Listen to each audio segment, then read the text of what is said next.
watching him in a tag match. I didn't get a chance to catch a whole lot of Gene and Ole, but I got a whole lot of Ole and Arn, one of my favorite tag teams of all time. What was your relationship? What was your relationship like with Ole Anderson? Well, you know, Ole, not only was he a gruff son of a bitch and wrestling's original grumpy old man, but he was incredibly intelligent, right? Incredibly well-spoken.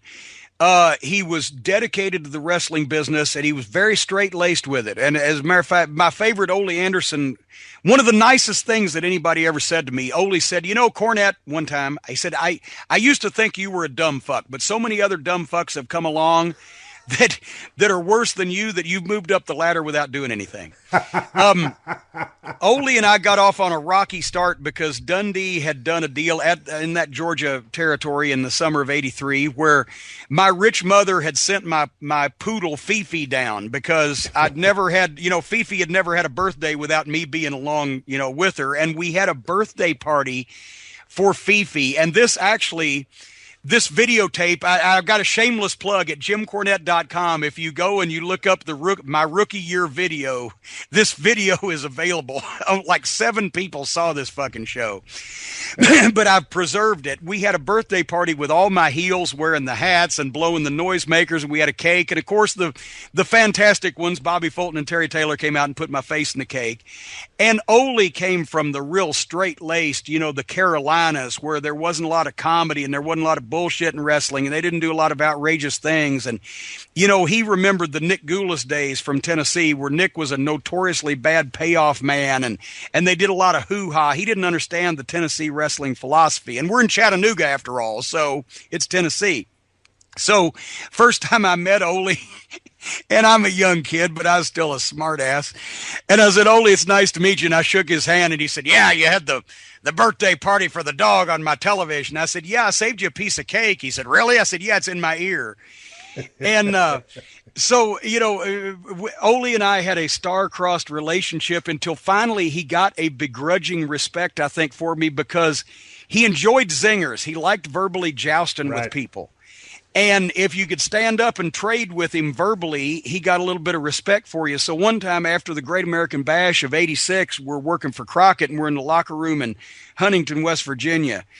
And Ole, you know, had gotten his check, and we'd all gotten our checks for the bash. And I think his check for the 14 bashes was like $17,500, and mine was like $22,000 because we were figured in a little bit, right? You know, stronger with the midnight and the rock and roll and the Road Wars and etc. And he said, you know, goddamn, it's a sorry state of affairs when I've spent all my life trying to uphold the honor of wrestling and working all my life and blah, blah, blah and we'd worked against Baby Doll. That was the thing. 6 man's me against Baby Doll. And he says, a sorry state of affairs when a bitch and a fat manager make more money than I do. And I said, well, to be honest with you, Ole, I said, I'd just like to take this opportunity to thank you right here and right now for paving the way in the wrestling business so that I could come in and make more money than you did. Well, goddamn it. The thing about Ole was he was one of the best cussers I've ever talked to.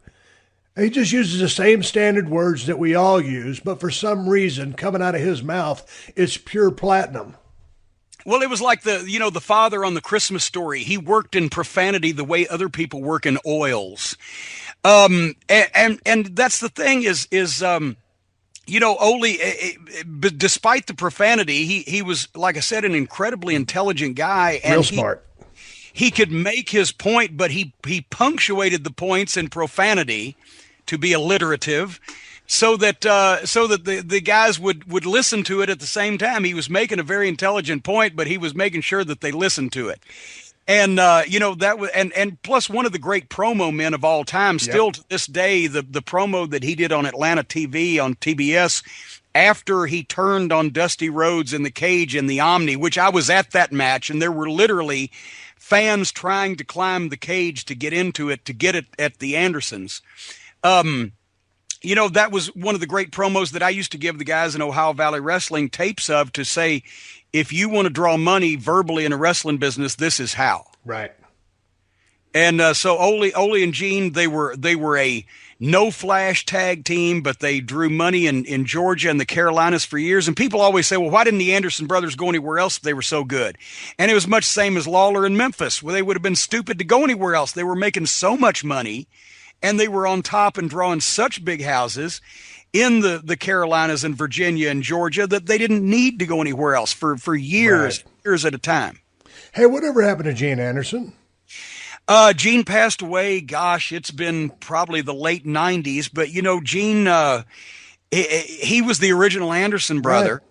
And after he had to retire, I want to say he had a stroke. But he always had the twitch, the Gene Anderson twitch, which just added to his character. He had a muscular twitch in his neck. But he segued from in the ring to a manager for Crockett, and then later on worked in the office. He's the guy that ran local promos every Wednesday. He would travel to the towns, and still, even when he was out of the ring, even to the day he died, he had incredible grip strength. I mean, not close to Danny Hodge, not Danny Hodge like, but he had incredible grip strength, and he knew the pressure points. And I've seen him take the Barbarian with his middle finger and his thumb and grip the Barbarian. He would come up to guys and just grip them on the elbow, and he knew where to get it. Right. He would have